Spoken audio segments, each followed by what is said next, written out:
Everyone, আপনাদের আজকে শোনাবো কিভাবে একটা ডাল থেকে একটা চারা গাছে পরিণত করে তারপর ফুল ফোটালাম। এই যে গাছটা দেখতে পাচ্ছেন, এটা ডবল পেটাল টগর। তো এই গাছটা আগের মনসুনে আমি আমার শ্বশুরবাড়ি থেকে এনেছিলাম, একটা ডাল এনেছিলাম। তো সেই চারা তৈরির প্রসেসটাও আপনাদের সঙ্গে শেয়ার করেছি। তবে আমি বাড়িতে না থাকার কারণে এই একটা ডালই বেঁচে ছিল, বাদ বাকিগুলো কিন্তু মারা গিয়েছিল, যেহেতু অনেক দিন বাড়িতে ছিলাম না। তো এর গ্রোথ কিছুতেই হচ্ছিল না, কারণ যে টবটাতে লাগানো ছিল তাতে তেমন কোনো পুষ্টিকর খাদ্য ছিল না, মাটিটা ভালো ছিল না। তো এই দেখে এই বছরের জানুয়ারি মাসে আমি এর রিপোর্টিং করেছিলাম এবং ধীরে ধীরে দেখছিলাম যে গাছটা বেশ বড় হচ্ছে। তো আমি ওয়েট করছিলাম যে কবে গাছটাতে কুঁড়ি হবে কিংবা ফুল হয় কি না।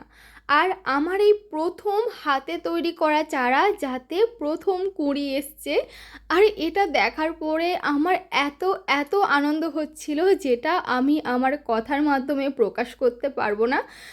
যারা বাগান করেন তারা হয়তো জানেন যে প্রথমবার নিজের হাতে তৈরি করা চারাতে ফুল এলে কতটা আনন্দ হয়। আমি 2 মাস আগে ভিডিওটা করেছিলাম, তো গাছে তারপর প্রচুর কুঁড়ি এসছে, প্রচুর ফুল হয়েছে। তো কি করে এত কুঁড়ি আসছে এবং ফুল হয়েছে সেটা আমি পরের ভিডিওতে শেয়ার করব।